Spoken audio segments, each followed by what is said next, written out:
বড় ভাইয়ের ঝামেলার খেসারত দিতে হলো তার ছোট ভাইকে। ঘটনা উত্তর রামচন্দ্রঘাট চৌমুহনী এলাকায়।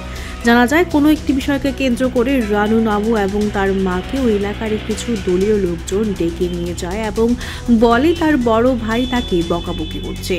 বড় ভাইকে না পেয়ে তারা জানায় তাকে খোঁজে এনে দিতে হবে।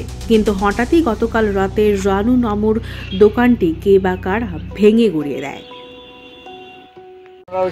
বলতে কালকে আমরা 10:30টার সময় মারে আমার ডাক্কা নিছে। আমার বড় ভাই বলে বকাবাজ্য করছে পার্টির লোকের, বিভিন্ন ধরনের বকাবাজ্য করছে।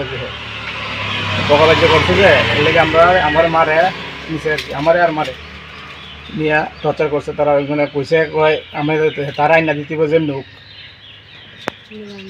তারা আইনা দিয়ে দিব। আমি সুগুন দোকানদারি করতে পারতাম না, বাজারে করতে পারতাম ভাই, তারা আইনা দিলে। মানে কোন চৌমুহনীতে এটা? উত্তর চৌমুহনী। নাম কি? উত্তর রামচন্দ্রঘাট। এখন আপনার দোকানে কি কি হয়েছে? দোকান তো ভাঙ্গা, দোকান রাত্রে বেলা ভেঙে গেছে, কেটা বইতে পারি না। আমি দাদা কষ্ট করে খাই, দুইটা ছেলে আছে। কি এর দোকান আপনার এখানে? সবজি। কতদিন যাবত ব্যবসা করেন এখানে? 5-7 বছর হয়েছে। আগে করতে আমরা রোডের কাজ করতাম। গোটা বিষয়টা জানাইছেন নি প্রশাসনের কারণে?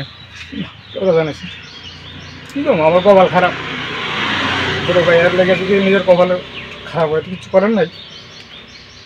আপনার নাম? আমার নাম রানু নাম, বাড়ি লালঠিলা।